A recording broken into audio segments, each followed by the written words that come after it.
Hello and welcome to Political Theatre. India is the largest democracy in the world, and the twists and turns in the world of Indian politics attract everyone's attention. Several political developments take place simultaneously across the country, making it difficult for the people to keep a track of these events and understand their impact. In the next half an hour, we'll bring to you the top political events of the week and analyze and decode them for you. So let's begin with the big story of the week.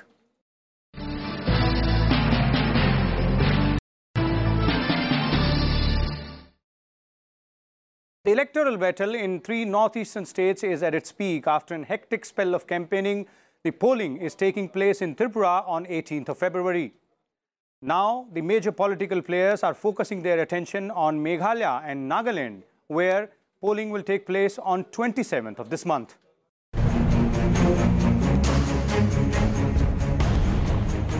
The battle for northeastern states of Tripura, Meghalaya and Nagaland is on, and this time the BJP looks more confident than ever to wrest more control in the region. In Tripura, the ruling left government under Chief Minister Manik Sarkar is facing a tough challenge from the BJP, a relatively new opponent in the state. In power since 1993 in Tripura, the left government is facing a massive anti-incumbency wave. Bharat Mata Ki! This time around, BJP is pulling out all stops, with campaigning being led by Prime Minister Narendra Modi and Party President Amit Shah. The BJP has stitched an alliance with the tribal outfit, Indigenous People's Front of Tripura, which is demanding a separate Tripura land state. However, the BJP has made it clear that it will only grant more autonomy for tribals if voted to power. Meanwhile, the Congress, that emerged as the second largest party in the state in the 2013 elections with 10 seats, is now fighting to stay relevant in the state. And its campaign has been marred by infighting and resentment against the party leadership in the state. Tripura attained full statehood in 1972.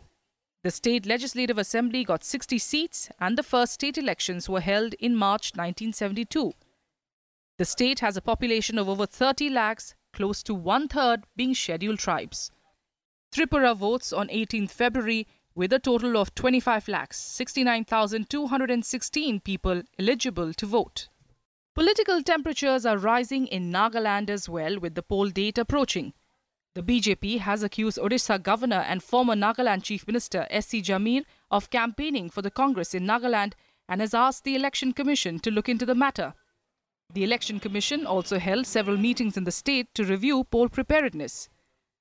Out of the 60 seats in Nagaland, voting will take place on 59 seats as NDPP chief Nephew Rio was declared elected unopposed from his constituency after his opponent withdrew his nomination. The Election Commission team also visited poll-bound Meghalaya on Thursday. Earlier this week, Defence Minister Nirmala Sitharaman released BJP's vision document in the state promising 2 lakh jobs for the youth and pensions for daily wage labourers. The Congress took a jibe at the BJP's manifesto, saying that the party is good in selling dreams. Voting for Meghalaya and Nagaland assemblies will take place on the 27th of February, and counting for all 3 states will take place on March 3rd. And for more on this, we have with us the Deputy Editor of The Hindu, Sandeep Phukan, who is our political analyst for this week. Sandeep, welcome to Rajya Sabha Television.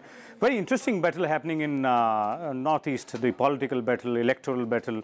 Tripura, the polling is taking place on Sunday, and Meghalaya and Nagaland are the other 2 states. How do you assess the political situation there? Let's first look at it, Tripura, because that goes to polls earlier. To my mind, it is certainly the most interesting battle that is happening there. Earlier, I mean, this was truly a red fort, a left bastion. Even earlier, the challenge to CPM 5 years down the line had come from Trinamool Congress. But what has happened is that over the years, the BJP, because one of the former Congress ministers from Assam, Himanta Biswa Sharma, he is the key points person for the BJP, and they have now replaced every other party. So what the BJP has done, it's a twofold strategy that they have adopted. The RSS is trying to tap into the Bengali vote. and thereby actually completely wiping out the space for Congress and space for Trinamool Congress. BJP has tied up with the Indigenous People's Front of Tripura, that's the regional player there. But as a friend told me that what stands between victory and the BJP is the image of Manik Sarkar. Quickly, if you come to Meghalaya, that Congress is the ruling party there. There is anti-incumbency. There was a lot of dissident and factionalism against the incumbent Chief Minister, Dr. Mukul Sangma. There is a sizable Bengali population in Shillong, the capital of Meghalaya. So again, BJP is still, I wouldn't say that they are quite a force. Their ally is the National People's Party, but they are trying to at least mark a presence there. I think if they make a presence in Meghalaya, they should be happy. And Nagaland is very interesting because NPF was one of their oldest, Naga People's Front was one of their oldest allies. But they've split that. Mr. Nephew Rio has come out of it. They have tied up with the BJP. We still have to see how the elections play out because there was a lot of talk that first you settle the, the NSC and peace talks issue. The two mainstream parties decided that they will not boycott the polls. Congress went ahead, even though they had huge difficulty in finding candidates for all. Specifically, and they ended up only on 18, 20 seats. But BJP has been trying to say that, they sabka saath, sabka vikas. And these are, Meghalaya, for example, is a Christian-dominated state. Nagaland is a Christian-dominated state. So it's quite important for BJP's overall scheme of things as well. It's very important for them to register their presence and say that we are not just a Hindi cowbelt party. We are present everywhere. And that's why it's ideologically important. Okay, so clearly a lot happening as far as the political field in the northeastern states are concerned, and while Tripura is polling on 18th, Meghalaya and Nagaland are going to polls on 27th. We will have to wait till 3rd of March to find out as to who has emerged as victorious. Meanwhile, we'll take a short break here, but when we come back, we will give you the details of 3 years of Ahmadiyya Party government in Delhi and also the Supreme Court's recent verdict on Cauvery water dispute and the politics around it. Stay tuned.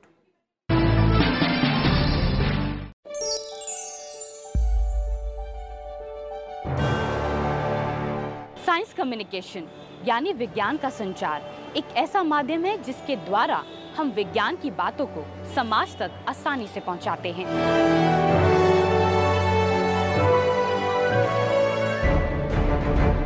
Have to make films on science and technology, on environment.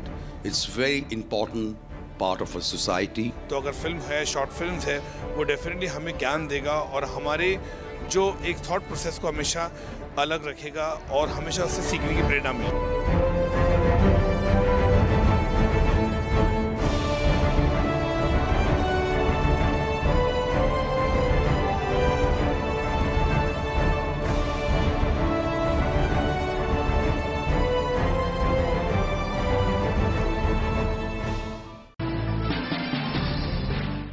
Welcome back.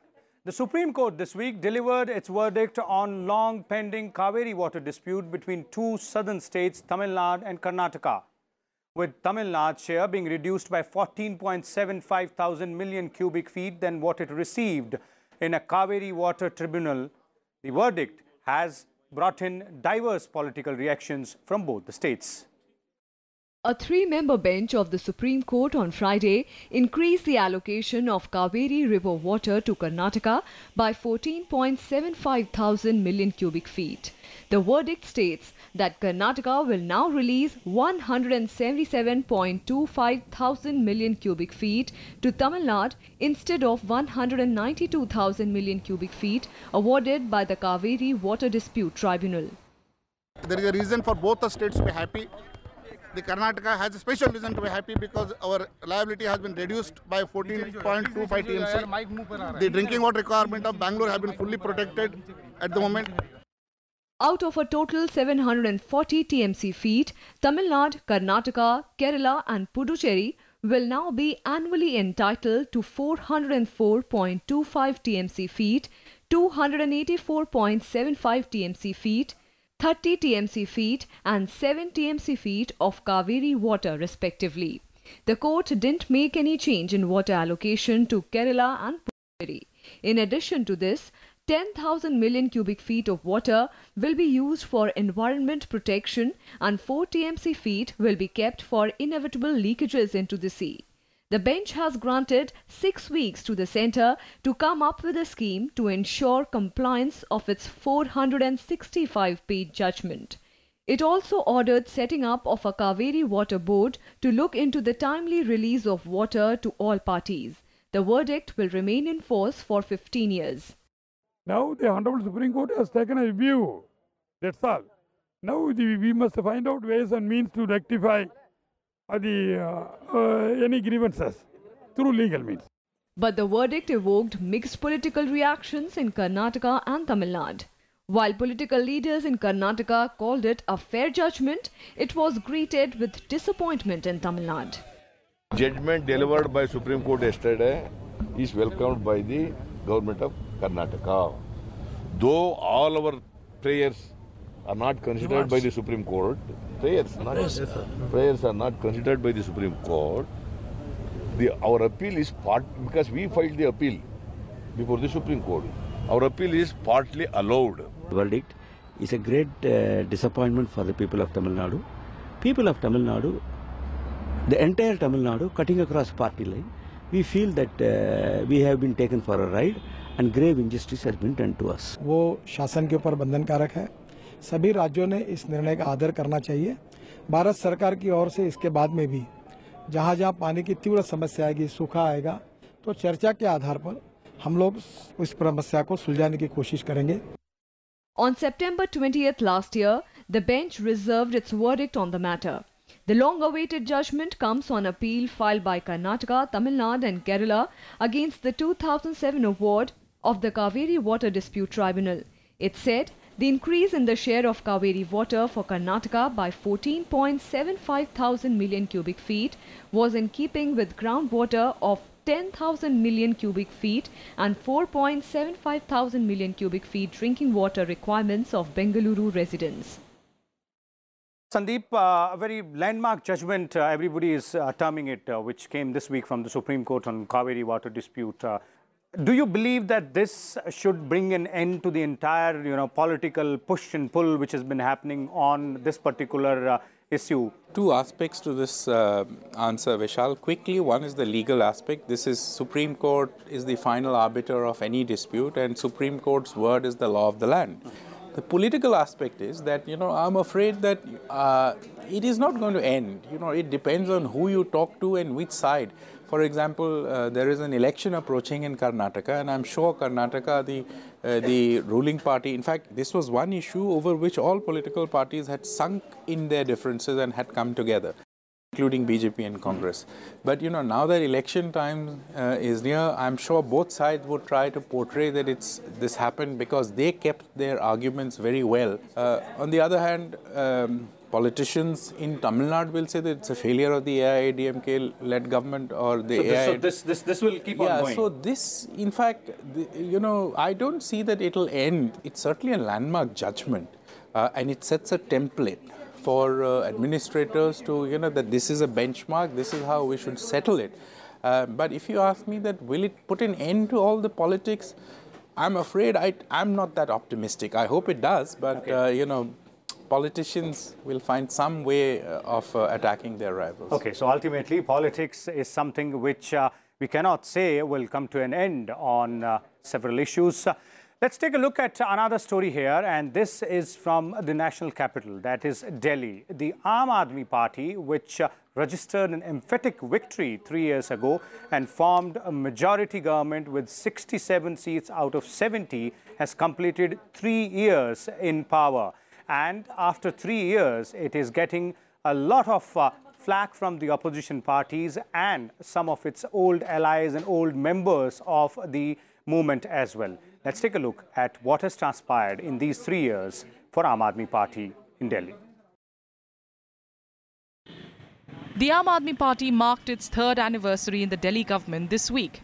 At a public event on the occasion, Chief Minister Arvind Kejriwal listed his party's achievements and insisted that every rupee spent has been devoted to development. He also claimed that Aam Aadmi Party has provided a corruption-free administration to Delhi, unlike the previous Sheila Dikshit government. Delhi में भ्रष्टाचार में भारी कमी आई, ये मैं नहीं कह रहा। ये सीवीसी की रिपोर्ट संसद में अभी रिसेंटली पेश हुई है। सीवीसी ने रिपोर्ट पेश की है जो कहती है कि दिल्ली के अंदर 81% करप्शन के अंदर कमी आई। सीवीसी कह रहा है, उनकी एजेंसी कह रही है। Congress used the occasion to critique the Aam Aadmi Party. The party released what it called a charge sheet against the government and claimed that it is being run on false promises. Former Chief Minister Sheila Dikshit called the AAP an advertisement government. जिस colony में मैं रहती हूँ, वहाँ के सब लोग अब इसको आपकी सरकार नहीं कहते हैं, एडवर्टाइजमेंट्स की सरकार करते हैं। कि सब जगह एडवर्टाइजमेंट जरूर इनके दिखाई देते हैं, लेकिन काम कहीं नहीं दिखाई देता है। The BJP too staged a protest outside Kejriwal's residence, accusing him of pushing the city 30 years behind in 3 years of its rule. उनके कहने से पुलिस ने ऐसा बौछार मारा कि हमारे लोगों की आंखें एक व्यक्ति को तो आंख से खून आ रहा है। अरविंद केजरीवाल के लिए इतना ज्यादा निर्दयी हो सकती है और मतलब कि उनकी सबके साथ साठगांठ है, सारी संस्थाएं उनके इशारे पे काम कर रही हैं और दिल्ली पीछे जा रही है।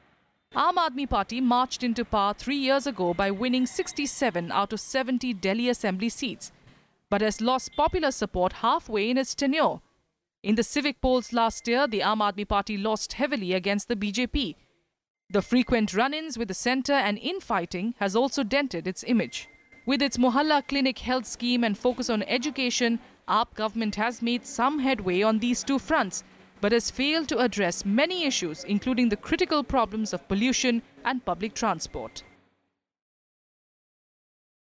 This has been a really interesting phenomena. You know, Aam Aadmi Party's rise from a movement to a political party, then, you know, emerging victorious in assembly polls, then going back to polls and emerging, you know, posting a huge victory, 67 out of 70.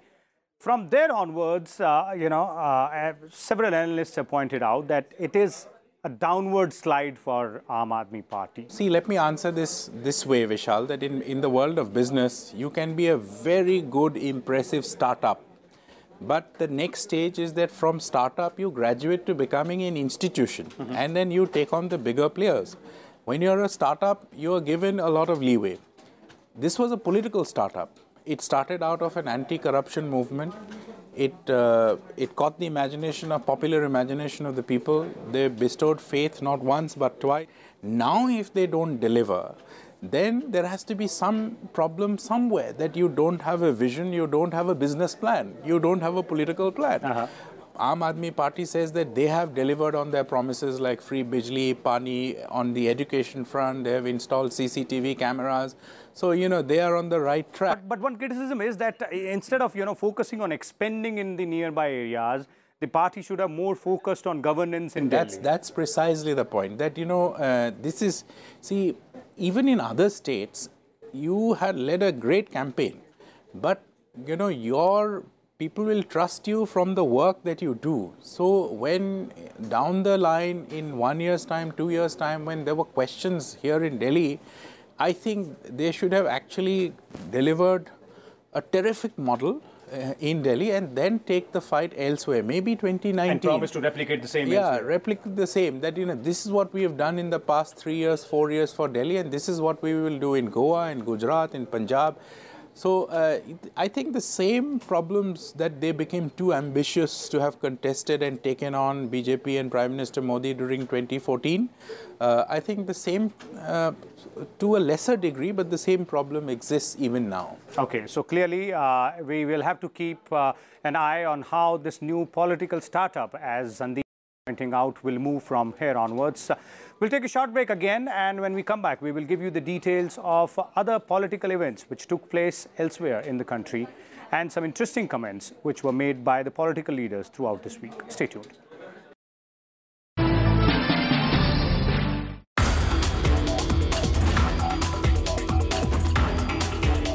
Science can make a difference. Science can really change for the better of the people's lives for a long time. But the truth of the matter is that chemistry is a very deep part of our lives for the very great benefit of human beings. The next discoveries in drugs, say anti-cancer drugs, will come from chemistry. The way to clean up the atmosphere, which is a problem that exists all over the world, will come from chemistry. The way to solve our energy problems will come from chemistry.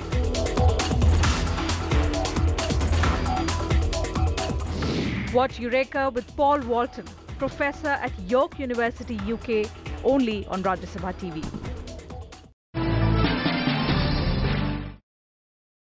Welcome back. From political developments in Odisha to Rajasthan to Uttar Pradesh, let's take a look at what else transpired in the political arena across the country this week.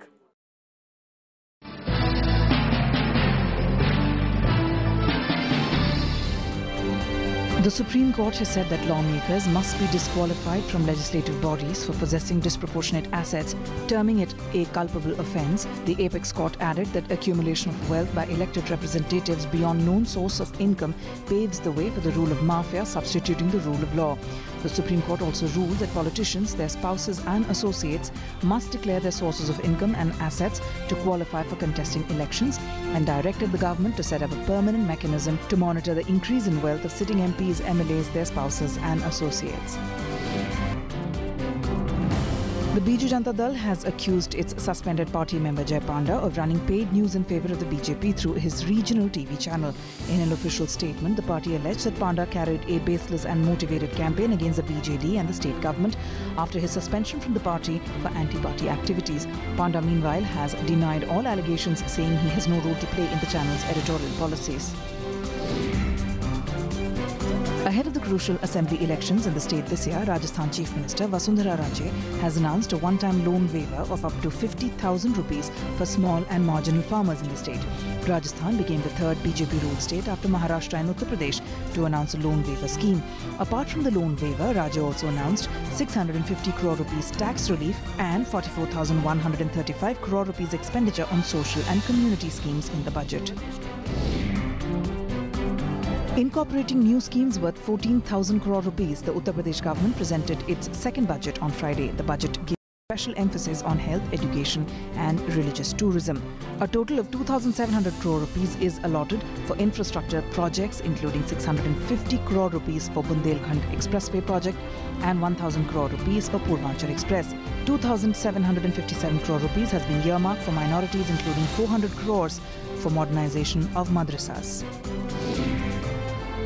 Former Delhi Congress President Arvinder Singh Lovely rejoined the party 9 months after he quit to join the BJP. Lovely, who was a former minister in the Sheila Dikshit-led government, was welcomed back into the party by AICC in charge of Delhi unit PC Chako, along with Delhi Congress President Ajay Maken. The development comes only days after former Chief Minister Sheila Dikshit and Ajay Maken shared stage to present a report card of the Delhi government.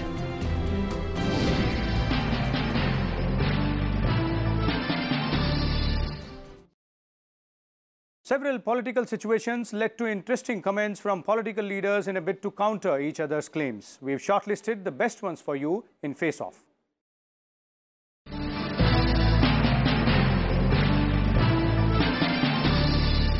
कि मोदी सरकार यानी प्रधानमंत्री कार्यालय, ministry of corporate affairs, enforcement directorate, serious fraud investigation office, SEBI, Maharashtra सरकार और गुजरात सरकार, इन 7 एजेंसियों को 7 मई 2015 से इस पूरे घोटाले की जानकारी थी। यूपीए का घोटाला ये और एक है, और यूपीए के घोटाला बाहर आया एनडीए गवर्नमेंट के चौकसी से। जो alertness and the systems we have put in place have brought this scam to light. एक तरफ से हम कहते हैं कि जितने भी मिलिटेंट आते हैं या आए हैं, जो कल भी मिलिटेंट वहां मारे गए, वो पाकिस्तान के हैं। दूसरी तरफ से जब हम ही लोग कहते हैं कि पाकिस्तान के साथ बात करो, क्यों भेजते हैं वो ये मिलिटेंट? तो अगर हम लोग नहीं कहेंगे बातचीत करो तो कौन कहेगा? महबूबा मुफ्ती जी पहले जो अपने रूलिंग अलायंस पार्टनर है उनके भारतीय जनता पार्टी वाले, उनको तैयार कर लें, क्योंकि दिल्ली में भी शासन भारतीय जनता पार्टी का है और जम्मू कश्मीर में भी इनडायरेक्टली शासन भारतीय जनता पार्टी का है, तो स्वाभाविक रूप से पहले अपने सहयोगी को तो तैयार कर लें जिनके साथ वो जम्मू कश्मीर में शासन में है। स्कैम पर स्कैम, स्कैम पर स्कैम वाली दोनों कांग्रेस की सरकारें हटी, कमल की सरकारें आई। आज 4 साल होने को आए हैं, मगर हमारे विरोधी भी हम पर भ्रष्टाचार का आरोप नहीं लगा सकते। भारतीय जनता पार्टी और उनके राष्ट्रीय अध्यक्ष अमित शाह जी हरियाणा जाकर राजनीतिक प्रदूषण फैला रहे हैं। झूठ और जुमले, ये अब अमित शाह जी का चाल चेहरा और चरित्र बन गया है।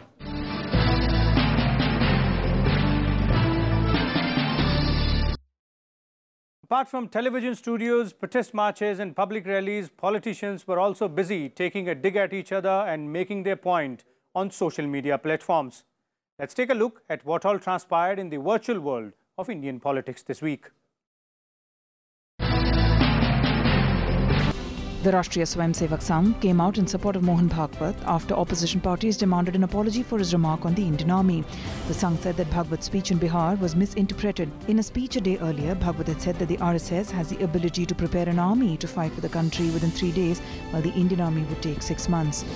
Union Minister Kiren Rijiju defended Bhagwat's remarks, saying that the RSS cadres have the ability to contribute to the country, since the constitution so permits. Rijiju also targeted the Congress, saying it should not try to politicize the army. But Derek O'Brien targeted Union Minister Kiren Rijiju for coming out in support of Bhagwat. Questioning why the minister was defending the RSS chief, Derek O'Brien alleged that it was becoming evident that the government was being remote controlled by the Sangh. Accusing Bhagwat of disrespecting the army and the martyred soldiers, Congress President Rahul Gandhi demanded an apology from Bhagwat on Twitter. BJP and Congress blamed each other for alleged fraudulent transactions at the Punjab National Bank worth over 11,000 crore rupees. In a tweet, Congress spokesperson Randeep Surjewala asked whether somebody in the Modi government tipped off jeweler Nirav Modi to leave the country. Congress also released a picture of Nirav Modi with the business delegation accompanying the Prime Minister to Davos at the World Economic Forum meet last month. BJP from its official Twitter handle said the government will not spare any accused and will conduct a full inquiry into the case. Asserting that Nirav Modi was not part of the Prime Minister's delegation at Davos, the BJP asked the Congress not to do photo politics.